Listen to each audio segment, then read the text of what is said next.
Akar yang kuat. Ada dua orang tua yang hidup bertetangga. Keduanya sama-sama sudah pensiun. Yang satu, Marco, adalah pensiunan guru. Satunya lagi, Thomas, adalah pensiunan karyawan bank. Mereka berdua sama-sama memiliki kebun tanaman di belakang rumah. Marco biasanya hanya menyirami tanaman di kebunnya dengan sedikit air. Sementara Thomas akan menyirami tanamannya dengan air yang sangat banyak. Terlihat jelas sekali bedanya. Tanaman di kebun milik Marco tampak tidak terlalu rimbun, sementara tanaman milik Thomas tampak rimbun dan tumbuh sangat subur. Suatu hari terjadi hujan badai kecil. Hujan badai itu tidak terlalu besar, namun berlangsung semalaman. Pagi harinya, seluruh tanaman rimbun di kebun milik Thomas rusak. Hampir semua tanamannya telah tercabut akarnya akibat hujan badai semalam. Sementara tanaman di kebun milik Marco yang jarang disiram justru tetap tegak berdiri. Thomas heran, bagaimana tanaman milik Marco yang hanya sedikit disiram bisa bertahan dari badai.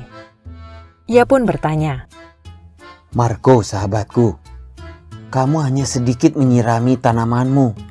Bagaimana bisa tanamanmu bertahan dari badai?"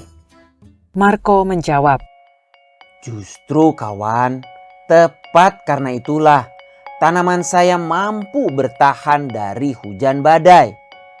Setiap kali saya hanya menyirami tanaman saya dengan sedikit air, akibatnya tanaman saya harus mencari sendiri air tambahan yang diperlukannya.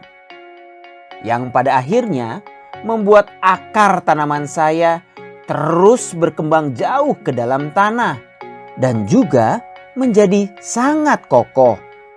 Karena itu, ketika badai datang menerpa, akar yang kokoh itu membuat tanaman saya mampu bertahan tetap berdiri." sebetulnya ini adalah kisah mengenai pengasuhan. Jika seorang anak terbiasa diberi kemudahan, mereka tidak akan pernah tahu apa artinya perjuangan. Dan ketika cobaan datang dalam kehidupan, mereka akan bingung bagaimana harus menghadapinya.